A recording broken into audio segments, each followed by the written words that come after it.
Okay electromagnet အခန်းမှာအကြောင်းသားကြီးအမြဲတမ်း confuse ဖြစ်တဲ့ရှိတဲ့အရာတခုကိုကျွန်တော်အခုပြောပြကြပါမယ်ဟုတ်ပါတယ် Fleming left hand rule ကိုဘယ်လိုမျိုးသုံးရမလဲပေါ့နော်ဒီတိုင်းပဲပြောလိုက်မယ်ဆိုတော့ Fleming left hand rule ကိုကျွန်တော်တို့ force ရဲ့ direction ကိုဆုံးဖြတ်ခြင်းတဲ့အခါမှာသုံးရမှာဒါပေမဲ့တကယ်တမ်းအဲ့လိုမဟုတ်ဘူးပြအဆောင်ဝဲမှာလာမှာက force ရဲ့ direction ကိုပဲဆုံးဖြတ်ခိုင်းမှာမဟုတ် current ကိုလည်းဆုံးဖြတ်ခိုင်းရင်ဆုံးဖြတ်ခိုင်းမှာပဲ magnetic field ကိုဆုံးဖြတ်ခိုင်းမှာပဲ force ကိုလည်း magnetic force ကိုလည်းဆုံးဖြတ်ခိုင်းမှာပဲเนาะအဲ့မှာကျွန်တော်ပြောလိုက်တဲ့အခါမှာเนาะ resultant force ကိုကျွန်တော်ပြောလိုက်တာမဟုတ် magnetic force လို့ပြောလိုက်တာတကယ်တမ်းက resultant force နဲ့ magnetic force နဲ့ကအတူတူပဲဆိုတာကိုလည်းသိထားရမယ်เนาะအဲ့တော့ဘယ်ဟာကိုပဲဆုံးဖြတ်ခိုင်းကျွန်တော်တို့က left hand rule ပဲသုံးရမယ် right hand rule ကိုသုံးကြမလို့ right hand grip rule ကိုပြောရမဟုတ်တော့ဒီ right hand grip rule ကိုပြောရမဟုတ်ညာဘက်လက်နဲ့ဒါမျိုးလုပ်เสียမလို့လုံးဝမလုပ်ပါနဲ့ဘာလို့လဲဆိုတော့ကျွန်တော်ရဲ့ Edexcel specification ထဲမှာကိုက Fleming right hand rule ကိုတင်ဖို့ပြောမထားဘူးเนาะအဲ့တော့ကျွန်တော်တို့ចောင်းသားတွေအများနဲ့ confuse ဖြစ်တာတခုရှိရယ် Fleming left hand rule နဲ့ Fleming right hand rule ဘယ်အချိန်ဒီမှာငါဘယ်ဟာကိုသုံးရမှာလဲဆိုပြီးတော့စာမေးပွဲမှာ confuse မဖြစ်ပါနဲ့ Fleming left hand rule ကို every time ရွေးချယ်ပါဘာဖြစ်လို့လဲဆိုတော့ Fleming right hand rule ကိုစာမေးပွဲမှာလုံးဝမေးမှာမဟုတ်ဘူးပြောထားပြီးနောက်19ကနေပြီးတော့2025ဂျွန်ထိအောင်တစ်ခါမှမမေးခဲ့ပါဘူးအဲ့တော့ဒီမှာဆိုကြည့်လို့ရပါတယ်ဒါကျွန်တော်တို့second brain ကနေပြီးတော့ဒါ analysis လုပ်ပြီးတော့ရလာတဲ့ result ပေါ့နော်ဒါ2020 2022เนาะ23 24အကုန်မေးခဲ့တယ်25မှာကမေးထားလားမသိဘူးပေါ့နော်25ဂျွန်ကတော့ကျွန်တော် analysis မလုပ်ရသေးတဲ့အတွက်ကြောင့်မသိဘူး okay အဲ့တော့ okay အဲ့ဒါသိပြီเนาะFleming's left hand rule နဲ့ right hand rule အသုံးပြုဖို့ဆောင်းပွဲပွဲမှာ paper 2မှာ confuse ဖြစ်လာတိုင်းကျွန်တော်တို့ဘာပဲရွေးရမလဲ Fleming ရဲ့ left hand rule ပဲရွေးပါအဲ့တော့ left hand rule ကိုရွေးပြီးဟုတ်ပြီငါတို့ညာဘက်လက်ကျင်တိုင်းဘယ်ဘက်လက်ကျင်တိုင်းလုပ်တော့မယ်เนาะအဲ့ဆိုငါတို့ဘယ်လိုမျိုးလုပ်ကြမလဲပေါ့နော်အဲ့မှာလဲကျွန်တော်တို့နှစ်ခုထပ်ပြီးတော့ခွဲလို့ရပါတယ် Fleming left hand rule ကိုသုံးရမယ့်အခြေအနေက category နှစ်ခုခွဲလို့ရတယ်ဘာဖြစ်လို့နှစ်ခုခွဲရတာလဲဆိုတော့အဲ့ category တစ်ခုမှာဆိုရင် Fleming left hand rule ကိုတစ်မျိုးသုံးရမှာနောက်ထပ်တစ်ခုမှာဆိုရင် Fleming left hand rule ကနောက်ထပ်တစ်မျိုးသုံးရမှာအဲ့တော့ဘယ်လိုမျိုးဖြစ်တာလဲဆိုတော့ကျွန်တော်ပြောပြမယ်အရင်မခက်ဘူးเนาะအရင်မခက်ဘူးပြောပြမယ်ဒီဟာလေးကိုပဲတစ်ခါရေးမှတ်သွားလိုက်ဆောင်းဝဲမှာဒီဟာနဲ့ပတ်သက်ပြီးတော့လွဲစရာအကြောင်းမရှိတော့ဘူးအမှတ်ပြည့်ယူခဲ့လို့ရတယ်ကျွန်တော်ခဏနေလုပ်စရာ practice လေးတွေလည်းပေးမယ်ပေါ့နော် okay အဲ့တော့ပထမတစ်မျိုးကဘာလဲကြည့်အောင်เนาะပထမတစ်မျိုးကဘာလဲဆိုတော့အခုသုံးရမယ့်အခြေအနေကပထမတစ်မျိုးက proton ဒါမှမဟုတ်ရင် current carrying wire ပေါ်မှာ Fleming left hand rule ကိုသုံးရမှာเนาะ bottom line သိရမယ့်ဟာတခုရရှိတာပေါ့ဗျာ bottom line သိရမယ့်ဥစ္စာတခုကတော့ဘာလဲဆိုတော့လက်မဆိုရင် force magnetic force လို့ပြောရင်ပြောမယ်เนาะ force resultant force လို့ပြောရင်ပြောမယ်เนาะလက်မကို force နဲ့ force သွားတဲ့ဘက်ကိုလက်မထိုးရမယ်ဗျာเนาะအဲ့ဒါကျွန်တော်ပုံလေးနဲ့ပြပြီးရင်ပို့ပြီးတော့ကောင်းမယ်เนาะဒီမှာတစ်ချက်ကြည့်အောင် okay လားပြီးရင် magnetic field ကကြတော့ဒါခဏလေးတော့ဒါမသိရလူတွေအတွက်ပြောနေတာเนาะသိရလူနဲ့ကြောကြည့်လို့ရတယ်เนาะလက်ညှိုးကကြတော့ magnetic field magnetic force မဟုတ်ဘူးเนาะ magnetic force ဒါမှမဟုတ် resultant force ကလက်မ magnetic field ကကြတော့လက်ညှိုးခုကျွန်တော်ပြောနေတဲ့ terms တွေအကုန်လုံးကလေကျွန်တော်ဘာလို့ခုအတီလင်းပြောနေတာဆိုတော့စာမိုးမှာဒီတိုင်းလာမှာမလို့အဲ့ကြောင့်မလို့အခုဥစ္စာတွေအကုန်လုံးအုံတော်တွေမှာမှတ်သွားတော့ဒီ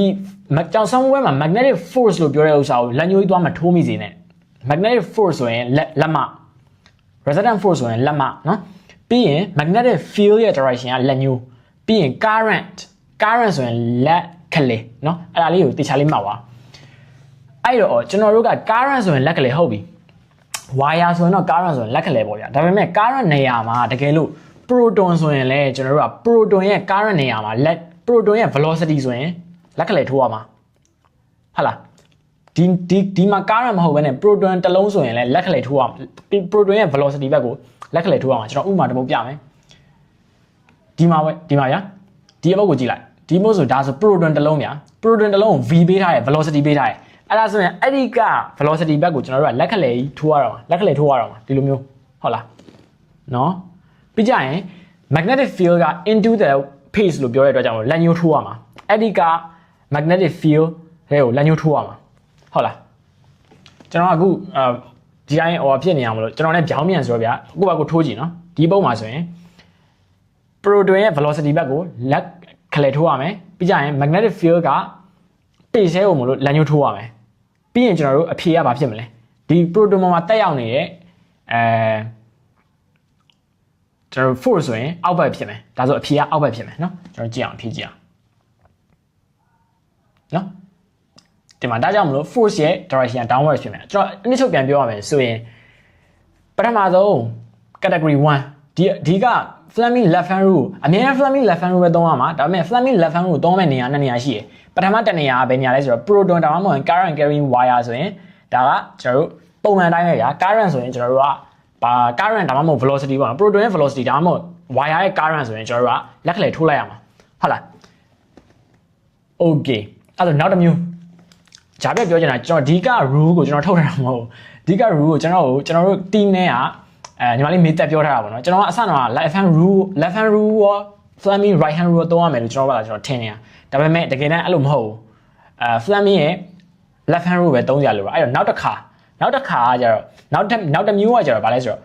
force ကနော် force တက်ရောက်ခံရမယ့်ကောင်ကဒါမှမဟုတ်ရင်ကျွန်တော်တို့ပုတ်စာထဲမှာပေးထားတာ electron right အဲ့ electron တစ်လုံးသာဖြစ်နေမယ်ဆိုရင်ကျွန်တော်တို့ကဘယ်လိုမျိုးလုပ်ပေးရမလဲပေါ့နော်ပြီးရင်ကျွန်တော် practice တွေလုပ်ကြည့်မယ် electron တစ်လုံးဆိုရင်ဘယ်လိုမျိုးလုပ်ပေးရမလဲဆိုတော့ rule ကတခြားဟာတွေအကုန်တူပဲ force ဆိုရင်လက်မနော် field ဆိုရင်လက်ညိုးဒါပေမဲ့အဲ့ electron ရဲ့ velocity ဆိုရင်ကျွန်တော်တို့ကဘယ်လိုလုပ်ရမလဲဆိုတော့အဲ့ electron ရဲ့ velocity ဆိုရင်အဲ့ဒီက electron သွားတဲ့ဘက်နဲ့ပြောင်းပြန်ထိုးရမှာလက်ခလဲကိုပြောင်းပြန်ထိုးရမှာအဲ့ဒါလုံးဝ key အဲ့ဆိုလာခြင်းတဲ့ပုတ်စာဒီမှာအောက်မှာကျွန်တော်ပုတ်စာ6ပုတ်ရှိရပါတော့ဒါ second brain နဲ့ပုတ်စာ6ပုတ်တောင်မဟုတ်တစ်ပုတ်နှစ်ပုတ်နော်ဟောပေါ့9ပုတ်ရှိရပါတော့10ပုတ်10ပုတ်ရှိရပါတော့အဲ့10ပုတ်လို့ကျွန်တော်လုပ်ကြည့်လို့ရတယ်နော်ပြီးရင်ကျွန်တော်ပြောတဲ့ဥစ္စာမှန်လားမမှန်ဘူးလားဆိုတော့ကျွန်တော်တက်ပြပြမယ်ဒါလုံးဝဒါတကယ်ဆောင်းမိုးမှာမေးခဲ့တဲ့ပုတ်စာတွေဒါဆို2024 June 2024 November နဲ့ June နှစ်ခုမှာမေးခဲ့ရပါတော့ဒါ2023နော်2022နော်ဒါလုံးဝဆောင်းမိုးမှာမေးခဲ့တဲ့ပုတ်စာတွေအဲ့ဒါခဏနေလောက်ရမယ်အဲ့တော့ကျွန်တော်အခုပြောတာတခြားလေးမှန်အပေါ်အောက်ဆောက်ရပြီဆိုဒုတိယတစ်ခုကြည့်ကြမယ် force တက်ရောက်ခံရတဲ့ electron force တက်ရောက်ခံရတဲ့ electron တကယ်လို့ electron တစ်လုံးဆိုရင်ကျွန်တော်တို့ကဘာလုပ်ရမလဲဆိုတော့အဲ့ electron နဲ့ပြောင်းပြန်ထိုးရမှာ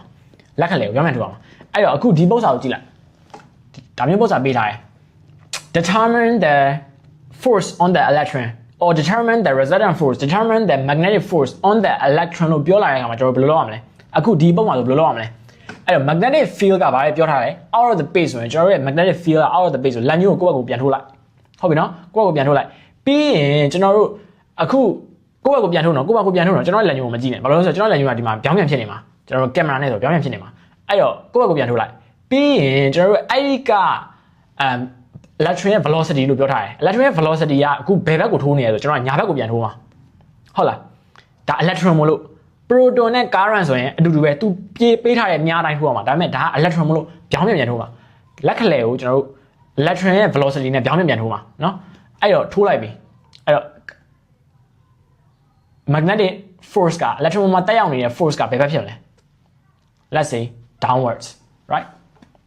ကြည့်ကြည့်အောင်เนาะအဲ့တော့ဒီပုံမှာဆိုရင် force က downward ဖြစ်မယ်အောက်ဘက်ဖြစ်မယ်ဟုတ်လားအဲ့ဒါရရင်เนาะကျွန်တော် recap ပြန်ပြောမယ် recap လေးပြန်ပြောပေးမယ်အဲ့တော့စာမိုးပွဲ Excel စာမိုးပွဲမှာ paper 2ဖြေရတော့မယ်ကျောင်းသားတွေ paper 2ဖြေရတော့မယ်ကျောင်းသူတွေ paper 2ဖြေရတော့မယ်အဲ့ဒီအခါမှာ Fleming left hand rule ကိုသုံးရမှာလား right hand rule ကိုသုံးရမှာလားဆိုပြီး confuse ဖြစ်တဲ့အခါတိုင်းမှာ Fleming left hand rule ပဲသုံးပါဘာဖြစ်လို့လဲဆိုတော့ left hand rule ကဒါ specification ထဲမှာထည့်ပြီးတော့တင်ထားတယ် specification ဆိုတာဘာလဲဆိုတော့ Excel အနေနဲ့မင်းတို့ IGCSE စာမိုးပွဲကိုမှဖြေမယ်ဆိုရင်ဒီစာတွေအကုန်လုံးကိုရအောင်လုပ်ထားရမယ်ဆိုပြီးတော့ document ထုတ်ပေးထားတာရှိတယ်အဲ့ document ကြီးနဲ့ကျွန်တော်စီကိုလာတောင်းလို့ရတယ်เนาะကျွန်တော် second brain chat ထဲကိုလာတောင်းလို့ရတယ်အဲ့တော့အဲ့ဒီက document ထဲမှာကိုက Fleming left right hand rule ကိုထည့်တယ်လို့ပြောမထားဘူး Fleming left hand rule ပဲတင်လို့ပြောတာဒါပေမဲ့ကျောင်းတွေမှာ international schools တွေမှာတော်တော်များများဆရာတွေက CRE နဲ့ Excel ကိုအတူတူသင်ကြတာဗျာအဲ့ဒီတော့CRE ကျမှ CRE မှာကျတော့ပါတယ်ဗျာအဲ့ဒီစင်မှာကျမပါဘူးဒါပေမဲ့ရောပြီးတော့တင်လိုက်တဲ့အခါကျတော့ရောပြီးတော့တင်နေဆိုတာဟို CRE မှာတင်ပြပြီးတော့အဲ့ဒီစင်မှာလည်းရှင်းပြပေးလိုက်တာမကောင်းပြောတာမဟုတ်ဘူးကောင်းတယ်ဒါပေမဲ့စမွေးမှာထဲ့မဖြေရဘူးဆိုတော့ကျောင်းသားတွေအနေနဲ့တိထားဖို့လိုရတယ်တကယ်အာယုံမဆောက်ရင်လည်းကျောင်းသားကျတော့ဟို confuse ဖြစ်ကုန်တာဗျာအဲ့လိုမျိုးဖြစ်စေချင်ဘူးအဲ့ကြောင့်ကျွန်တော်ခုပြောပြရအောင်အဲ့တော့အဲ့ဒီစင်အနေနဲ့ Fleming left hand rule ပဲသုံးရမယ် Fleming left hand rule ကိုနှစ်မျိုးခွဲနိုင်တယ်ပထမတစ်မျိုးကဘာလဲဆိုတော့ proton ဒါမှမဟုတ်ရင် current အဲ့ပေါ်မှာအဲ့အတွက်သုံးတာအဲ့ဒီက direction သူ့ရဲ့ direction ကိုဆုံးဖြတ်ဖို့သုံးတာနောက်တစ်ခုကကျတော့ electron ရဲ့ direction ကိုဆုံးဖြတ်ဖို့သုံးတာအဲ့မှာ concept လေးတစ်ခုရှိတာလေ electron ကိုဘာဖြစ်လို့ပြောင်းပြန် electron လာပြီဆိုရင်ဘာဖြစ်လို့ ပြောင်းပြန်ထိုးလိုက်ရတာလေပေါ့နော်အဲ့ဒီမှာကကျွန်တော်ပြောချင်တာတခုရရှိရဒါပေမဲ့ပြောလိုက်မယ်ဗျာသိလားဟိုနည်းနည်းတော့ရှိသွားလိမ့်မယ်ပြောလိုက်မယ်အဲ့ဒါဘာဖြစ်လို့လဲဆိုတော့အဲ့ electron ရဲ့ direction နဲ့ current direction တွေကတကယ်တမ်း in reality မှာဆန့်ကျင်ဘက်မလို့အဲ့ဥစ္စာကိုဟို conventional current ရဲ့ concept ကိုသိရင်သိလိမ့်မယ် conventional current ဆိုတာကဒါကစိတ်ပံပညာရှင်တွေနဲ့ဒီ current ကိုအရင်ဆုံးတွေ့ရဗျာသိလား current ကိုအရင်ဆုံးတွေ့ကြရ electron နောက်မှတွေ့ရတကယ်တမ်းသူတို့နောက်ကြမှာသိတာ electron က current နဲ့ပြောင်းပြန်မှလားပေါ့နော်တကယ်သွားနေတာတွေက current ရှိနေဆိုသွားနေတာတွေက electron တွေပါလားပေါ့နော်ပြောင်းပြန်မှလားဆိုပြီးတော့သိသွားတဲ့အချိန်မှာ PS ပစ္စည်းကထုတ်ပြီးသွားတယ်အဲ့တော့ဟိုထုတ်ပြီးသွားတိုင်းနဲ့မထုတ်ရသေးရင်အပေါင်းတွေအနှုတ်တွေရှုပ်ကုန်ဓာတ်တွေလိုက်ကုန်မှာဆိုလို့electron သွားရဲ့ဥစ္စာကိုတက်တက်ပဲထားလိုက်တော့တာ conventional current ကို positive to negative လို့ပဲထားလိုက်တော့တကယ်တမ်း current က negative to positive ဗျာအဲ့တော့ okay လားအဲ့ဗီဒီယိုကနောက်တစ်ချက်မှလုပ်ပြတော့မယ်အခုမှတ်ထားရမှာကပထမတစ်ခုကproton current ဒီကောင်တွေရဲ့ direction တွေကိုဆုံးဖြတ်တာ direction တွေကိုဆုံးဖြတ်ခိုင်းနေဆိုတဲ့အချိန်မှာ force ရဲ့ direction မှာမဟုတ်ဘူးနော် magnetic field လည်းဖြစ်ချင်းဖြစ်မှာပဲเนาะအဲကြောင့်မလို့ကျွန်တော် direction တွေလို့ပြောလိုက်တာဟို force ရဲ့ direction ကိုဆုံးဖြတ်မှ left hand road သွားမှာမဟုတ်ဘူးဘာရဲ့ direction ပဲဆုံးဖြတ် left hand road ပဲသွားမှာเนาะအဲ့ဒီကြောင့်မှာเนาะအဲ့တော့ proton current ဒီအဲ့ဒါနဲ့ပတ်သက်ပြီးတော့ direction 3ခုဆုံးဖြတ်နိုင်ရင် magnetic field ဒါမှမဟုတ်ရင်ဒီကောင်ဗာလဲ magnetic field ဆုံးဖြတ်နိုင်တယ်ပြီးကြရင်အဲ့ကောင်တွေပေါ်မှာတက်ရောက်နေတဲ့ magnetic force or resistant force ကိုဆုံးဖြတ်နိုင်တယ်ဒါမှမဟုတ်ရင်ဒီ current ဒါမှမဟုတ်ရင်ဒီကောင်တွေရဲ့ proton ရဲ့ velocity ကိုဆုံးဖြတ်နိုင်တယ်အဲ proton နဲ့ current နဲ့တအုပ်စုဒါဆိုရင်ပုံမှန်အတိုင်းပဲထိုးရုံပဲဒါဒီ bottom line သိရမယ့်အတိုင်းပဲဘယ်ဥစ္စာဆိုထိုးရုံပဲဒါပေမဲ့ electron ဖြစ်နေခဲ့မယ်ဆိုရင်ကျတော့ကျွန်တော်တို့ကဒီကလက်ခလဲလေးကိုပြောင်းပြန်ထိုးရမှာဒါအနည်းချုပ်ပဲအဲ့မှာအသုံးပြု examiner usage တွေကိုပြောပြရမယ် term usage ပေါ့နော် somewhere မှာလာနိုင်တာဒီ velocity ဆိုတဲ့ဥစ္စာကိုသိထားရမယ် velocity ဆိုတဲ့ဥစ္စာကဒါ proton သွားတယ်ပေါ့နော် proton ဒါမှမဟုတ် electron magnetic field ထဲမှာဖြတ်သွားတဲ့ဒါအရွေ့ပေါ့နော်ဒီ velocity နဲ့ force နဲ့ကိုဟိုဖြစ်စရာမလိုရှုပ်စရာမလို velocity က velocity ပဲ force က force ပဲမတူ force ကအောက်ကိုတက်ရောက်ရင်တက်ရောက်မှာပဲဒါပေမဲ့ velocity ကသူ့ဘာလို့သွားချင်သွားမှာပဲဟုတ်လားရရနော်နောက်တစ်ခုကကြာပါလဲဆိုတော့ဒီကျွန်တော်တို့ရဲ့ magnetic force နဲ့ magnetic field နဲ့မတူ magnetic force ဆိုတာဒါ resistant force ကိုဆိုလိုတာ somewhere usage ကိုပြောတာကျွန်တော်ဆိုလိုတာဆိုတော့တကယ်အပြင်မှာဘာညာကျွန်တော်စိတ်ဝင်စားဘူးဒါပေမဲ့ somewhere ထဲမှာ magnetic force ကိုပြောလိုက်ရင်ဒါ resistant force ပါဘာလို့လဲဆိုတော့ကျွန်တော်အခုလာမဲ့ခဏနေလုံးမဲ့ကျွန်တော်တို့ OI ထဲမှာဒီ practice တွေထဲမှာတွေ့လိမ့်မယ် magnetic force ကိုပြောထားတဲ့အခါမှာကျွန်တော်တို့ resistant force ကိုရှာပြရတာဆိုတော့တွေ့လိမ့်မယ်နော်ပြီးရင် magnetic field ဆိုတာက magnetic field ပဲနော် okay လားအဲ့ဒါရပြီ okay အဲ့ဆိုရင်အခု somewhere မှာ additional physics ဖြည့်ပြီးဆိုရင် Fermi ရဲ့ left hand rule ကိုပဲဘယ်လိုမျိုးသုံးရမလဲဆိုတာကို practice လုပ်ကြည့်မယ် practice လုပ်ကြည့်ဖို့အရေးကြီးတယ်အထူးသဖြင့်ဒါမျိုးဟာတွေမှာ practice လုပ်ကြည့်ဖို့အရေးကြီးတယ်ကျွန်တော်ဒါမျိုးဟာတွေလို့ဘာလို့ပြောလိုက်တာလဲဆိုတော့ဒါမျိုးဟာကို procedure လို့ခေါ်တယ်ဗျာmeta learning အကြောင်းပြောရမယ်ဆိုရင်ကျွန်တော်တို့ knowledge pursue လုပ်တဲ့အခါတိုင်းမှာအဲ့ knowledge ကို၃ပိုင်းလို့ရတယ်ပထမတစ်မျိုးက concept လို့ခေါ်တယ်ကိုနားလည်ရမယ့်ဥစ္စာတွေဒုတိယတစ်မျိုးက key facts လို့ခေါ်တယ်ကိုမှတ်မိရမယ့်ဥစ္စာတွေတတိယတစ်မျိုးကကျတော့ procedure လို့ခေါ်တယ်ကိုလေ့ကျင့်ရမယ်အလေးအထားတွေပေါ့နော်အလေးအထားကိုဖြစ်နေရမယ်ဒါလှုပ်ရိုးလှုပ်စင်မို့လို့မမေးနဲ့နားလည်စရာမလိုဘူးကွာနားလည်စရာမလိုဘူးမှတ်မိနေုံနဲ့လည်းမရဘူးဒါလှုပ်ကြည့်မှကိုရမှာဥပမာတင်ချာတွက်ကြည့်ရလို့မျိုးစပိန်စီးကြည့်ရလို့မျိုးဟင်းချက်ကြည့်ရလို့မျိုးအဲ့လိုပဲအခုဥစ္စာလေဒီလက်ကြီးနဲ့လှုပ်ကြည့်မှရမယ် procedure ကြီးကွာအဲ့ဒါမျိုးဟာကိုငါတို့ကသိနေုံနဲ့မရဘူး knowledge ကိုလက်မဆိုရင် force လက်ညိုးဆိုရင် magnetic field လက်ကလေးဆိုရင်ငါတို့ဘာဆိုပြီးတော့သိနေလို့မရဘူးအဲ့ဒါကိုလက်တွေ့အကောင့်တွေပေါ်ကြည့်မှဒီ knowledge က apply လုပ်နိုင်မှာဘာလို့လဲဆိုတော့ somewhere မှာအဲ့လိုမျိုး apply လုပ်ရဒီ apply လုပ်တဲ့နည်းက procedure လိုမျိုး apply လုပ်ရအောင်လို့ငါတို့က procedure လိုမျိုး practice လုပ်အောင်အဲ့တော့အခုလုပ်ကြည့်မယ်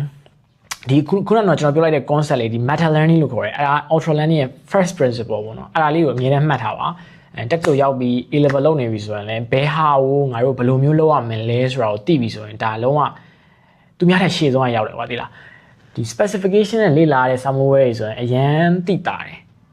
A level specification စာအုပ်ကိုကြည့်လိုက်အဲ့စာအုပ်ရဲ့စာအုပ်ဆိုတာ document ကိုကြည့်လိုက်တယ်ဆိုရင်အဲ့စာအုပ်ထဲမှာ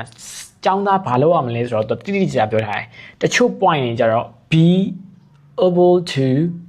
apply be able to use အဲ့လိုမျိုးပြောတာဒါပေမဲ့တချို့ဥစ္စာတွေကြတော့ must understand ဆိုပြီးပြောတာကွာအဲ့တော့မတူဘူးပါဒီလား must understand ဆိုရင် somewhere မှာဘယ်လိုမျိုးမေးမှာလဲဆိုတော့ concept ပုံစံတွေမေးမှာကုတ်တင်တွေပါကြတော့ဒီသူက be able to write the code about ဘာညာဆိုပြီးတော့ပြောတာကွာ document ထဲမှာကိုကအဲ့လိုမျိုးရေးထားတာ specification ထဲမှာကိုကမင်းတို့ဒါမျိုးလုပ်ထားရမယ်ဒါမျိုးသိထားရမယ်မင်းတို့နားလည်ထားရမယ်မင်းတို့ရေးတတ်နေရမယ်ဆိုပြီးပြောထားပြီးသားအဲ့ဒါကိုကျွန်တော်တို့ကတချို့ကြောင့်လဲစာအုပ်ကိုပဲဖတ်ကြည့်ရပါတော့စာအုပ်ဆို course book ကိုပဲဖတ်ကြည့်ရတချို့ကြောင့်လဲဆရာမကတမျိုးပြောရတယ်ဆိုဆရာမပြောတဲ့အတိုင်းပဲလိုက်မှတ်ထားတယ် so အဓိကတော့ meta learning လုပ်ထားဖို့လိုရတယ်အဲ့တော့အခုဆိုရင်လည်းကျွန်တော်တို့ကဒါ procedure တစ်ခုလေ့လာပြီးပြီဆိုအဲ့ procedure နဲ့ပတ်သက်တဲ့ past paper တွေကိုတစ်ခါလေးတန်းလုပ်ကြည့်ဖို့လိုရတယ်အခုကျွန်တော်တို့ past paper ခုနကတော့ပြောလိုက်တယ်ဟာနဲ့ပတ်သက်တဲ့ past paper ကိုတန်းပြီးလုပ်ကြည့်မယ်ခုနက left hand rule ပေါ့နော် let's see okay ဒါပေါ် left hand rule အောက်မှာ past paper question ရှိရဒီအောက်ကနေလည်းလို့ရတယ်လို့ဒီပုံမှာလည်း related past paper question ဆိုပြီးတော့ရှိရပါတော့ဒီ related past paper questions တွေကနေပြီးတော့လုပ်ကြည့်မယ်10ပုတ်ရှိပါတယ်နော်10ပုတ်ရှိအဲ့ပထမတစ်ပုတ်ကိုစပြီးတော့လုပ်ကြည့်အောင်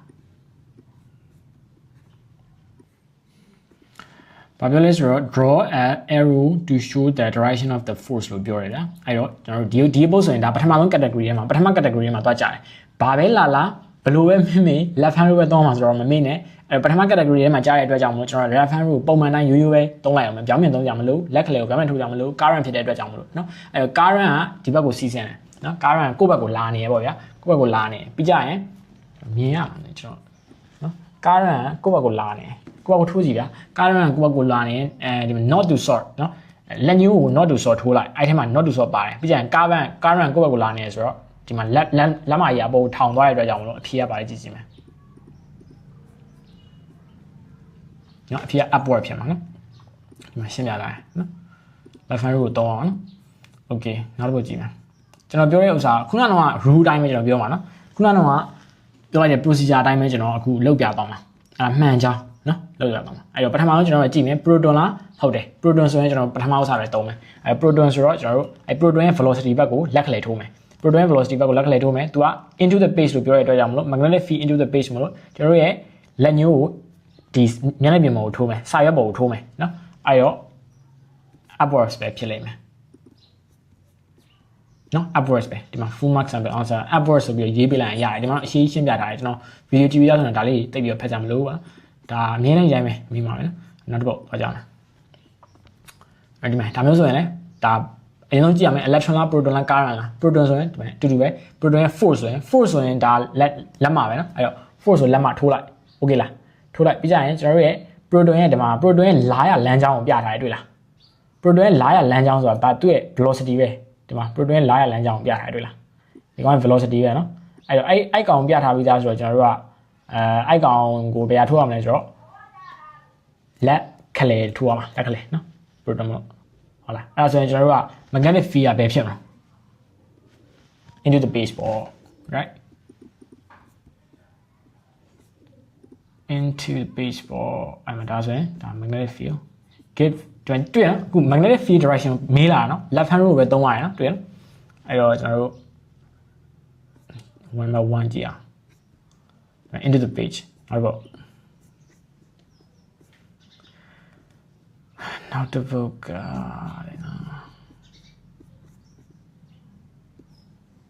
ဒီမှာဆိုလည်းအရင်ဆုံးဗာကြည့်ရမလဲ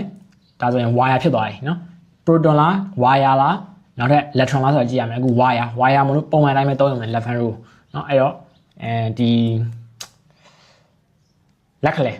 ကိုကျွန်တော်တို့ wire တိုင်းထိုးလိုက်မယ်ပြီးကြရင်ဒီ not to solve ဆိုထိုးလိုက်တဲ့အခါမှာအောက်ဘက်ဖြစ်သွားမယ်เนาะဒီပုံစံတိုင်းကြီးပဲလုပ်လိုက်ပြီးကြရင်ဒီပုံစံတိုင်းကြီးပဲလက်ကိုလှုပ်ထားပြီးရင်သူ့အတိုင်းသူထိုးပေးလိုက်เนาะသူ့တိုင်းထိုးပေးလိုက်ရင်နောက်ထပ်ကြံတဲ့လက်မှာဘယ်မှာရောက်သွားလဲဆိုတော့ကြည့်လိုက်ပါဗျာဟုတ်လားအဲ့တော့ကြည့်လိုက်အောင်ဖြေနံပါတ်5ရဲ့ဖြေကနံပါတ် B ပေါ့နော် 5B တွေ့လား force က downwards ဖြစ်မှာနော်ဟုတ်နောက်တော့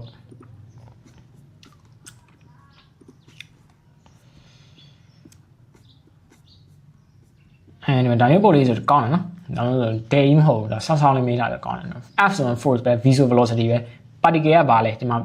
ဒီမှာကောင်းတယ်သိလား proton လည်းမဟုတ်ဘူးကျွန်တော် proton ဆို positive charge ဆိုပြီးပြောထားမှာဗျာ positive charge ဆိုလည်း proton လို့သိရမှာဗျာအားလေးနဲ့မှတ်ထားနော်အဲ့တော့ positive charge ဆိုရင်ကျွန်တော်ကပုံမှန်တိုင်းပဲသုံးပေးအောင်မယ်လက်ခလေကိုဘယ်ဘက်လိုက်လက်ခလေကို velocity ထိုးလိုက်ပြီးကြရင် force ကိုထိုးလိုက်တဲ့အခါမှာဘယ်ရောက်သွားလဲ into the page နော် into the page to D ပေါ့နော် right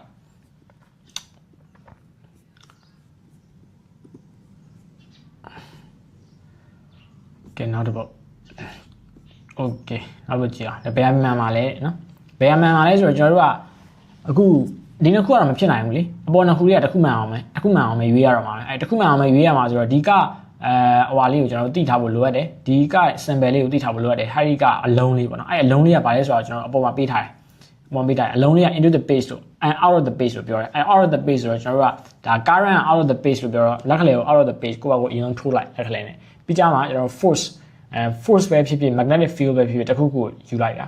magnetic field ယူလိုက်မယ် magnetic field ယူလိုက်ပြီးတော့ magnetic field ကအောက်ဘက်လို့ပြောထားတယ်လှည့်လိုက်မယ်အဲ့လို force ကဘာဖြစ်သွားလဲ force ကဘာဖြစ်သွားလဲ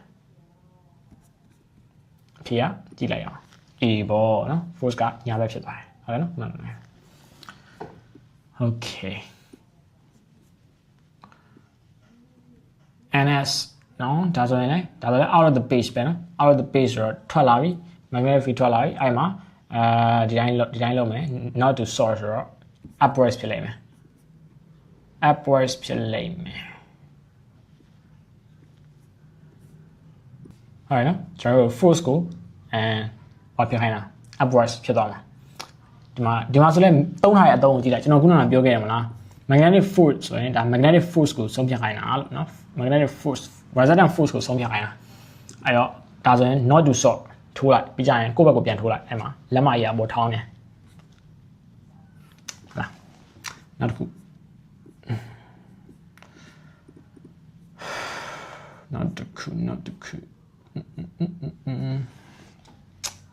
ဒီမှာလည်းကြည့်အောင် not to source ဆိုတော့ကျွန်တော်တို့လက်ညှိုးကိုအပေါ်ထောင်းလိုက်မယ်နော်ပြီးရင်ဒီကောင်ကဒါ out of the page ဖြစ်မယ်ဒီမှာ direction of the current is the out of the page ဆိုတော့နော်ကျွန်တော်တို့ဒီတိုင်းဖြစ်သွားမယ်နော်အဲ့ချိန်မှာမှဘယ်လိုဖြစ်သွားမလဲကြည့်လိုက်အောင်အဲ့တော့ to the left ဖြစ်မယ်ထင်တယ်တွေ့လားနော်ကျွန်တော်ကင်မရာပြောင်းပြန်ဖြစ်နေလို့နော်အဲ့ဘက်ကိုယ့်ဘက်ကိုလှုပ်ကြည့်လိုက် left ဖြစ်မယ် okay နောက်တစ်ပုတ် okay ဒီမှာဆိုရင်တော့ဒါ proton လား proton ဟုတ်တယ်နော် proton ပဲနော်အဲ proton မဲဆိုရင်ကျွန်တော်တို့ကတိုင်းပဲ proton သွားရလာရဘက်ကိုကျွန်တော်တို့ရဲ့လက်ကလေးထိုးမယ်ပြီးရင်ကျွန်တော်တို့magnetic field က into the page လို့ပြောထားတယ်အဲဒီတိုင်းထိုးလိုက်မယ်နည်းခက်တယ်နော် magnetic field က into the page လို့ပြောထားတယ်တိုင်းထိုးလိုက်မယ်အဲဒါဆိုရင်ကျွန်တော်တို့ရဲ့လက်မကြီးကအောက်ကိုထိုးနေတဲ့အတွက်ကြောင့်မလို့ဖြစ်သွားမယ် downwards ပေါ့ right downwards တွေ့နော်ဒါအဖြေမှန်ပဲနော် downwards marking skin ကြည့်ရင်ဒီအောက်မှာကြည့်လို့ရတယ် right down နော်အဲကျွန်တော်အခု10ပုတ်လုပ်ပြမယ်ဗျာအခု9ပုတ်ရှိပြီเนาะအဲ့10ပုတ်လုံးမှာကျွန်တော်ပြောထားတဲ့ procedure အတိုင်းပဲသုံးလိုက်ရင်ဒါ10ပုတ်လုံးမှန်တယ်အဲ့တော့ဒီတိုင်းပဲသုံးလိုက်ဒါလုံးဝ shortcut ပဲ exam Fleming's rule เนาะဒီမှာကြည့်လိုက်ဒါဆိုလည်း proton ပဲเนาะ proton ပဲဆိုတော့ကျွန်တော် force okay force ဆိုဒီတိုင်းလာမယ်သူက magnetic field ဆုံးဖြတ်ခိုင်းတာ velocity ဆိုတော့ကျွန်တော်အောက်ဘက်ကိုထိုးမယ်เนาะအဲ့မှာ magnetic field က into the page အေးဖြစ်မယ် right အေးနော်ဒါရောစေဖို့အဲ့တော့ဒီတကယ်လို့ဒီနေရာမှာ electron တစ်လုံးဖြစ်ခဲ့မယ်ဆိုရင်ကျွန်တော်တို့က velocity ကအောက်ဘက်လို့ပြောထားရဲဆိုရင်ကျွန်တော်တို့ကလက်ခလေကိုအပေါ်ထိုးပေးရမယ်ပြီးရင် force ကိုတော့ကျွန်တော်တို့ကပုံမှန်တိုင်းပဲအဲ့တော့တကယ်လို့ဒါက electron ဖြစ်မယ်ဆိုရင် magnetic field က out of the page ဖြစ်သွားမှာညာ